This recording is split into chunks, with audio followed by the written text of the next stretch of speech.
የደግነት ውጤት፣ የመልካምነት ጥግ፣ የመተሳሰብና የሰብአዊነት መገለጫ፣ ውስጣዊ የማይፋቅ ፍቅር፣ ትውልድ ሳይረሳው ረጅም ዘመን የሚዘክረው ትህትናን የተላበሰ አገልግሎት። እኒህ የምታዩዋቸው ወጣቶች እንደ ማንኛውም ወጣቶች ጊዜያቸውን ለራሳቸው የግል ጉዳይ መጠቀም የሚችሉና ለራሳቸው የግል ደስታ መጠቀም የሚችሉ የነበሩ ይሁኑ እንጂ ግላዊ ደስታን ከሰብአዊነት፣ ጊዜን ከፈጣሪ እናገኛለን ያሉ ይመስል ረጅም ሰዓታቸውን መስዋዕት በማድረግ የትንሣኤን በዓል ለአቅመ ደካሞች የሚያስፈልጋቸውን የበዓል መዋያ የተከበረውንና በመተባበር የሚታወቀውን የአዘና ከተማን ሕዝብና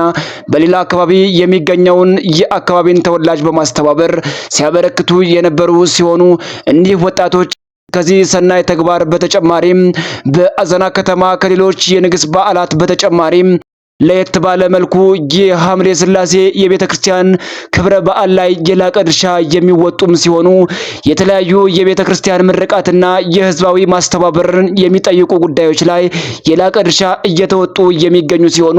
እኒህ ወጣቶችን በሚቻለው መልኩ ትብብርን በሚጠይቁበት ወቅት ሰብአዊ፣ ሞራላዊና ቁሳቁሳዊ ትብብር እንድታደርጉላቸው በሎሬት ሚዲያና በአዘና ከተማ ማይበረ ማርያም የበጎ አድራጎት ስም ጥሪያችንን እናስተላልፋለን። ደግነት ለራስ ነው፣ 50 ሎሚ ለአንድ ሰው ሸክም ለ50 ሰው ጌጡ ይላሉ አባቶቻችን። መረጃው ለብዙሃኑ ይዳረስ ዘንድ ፎሎ፣ ላይክ፣ ሼር፣ ሪፖስት እንድታደርጉ ትብብራችሁን እንጠይቃለን።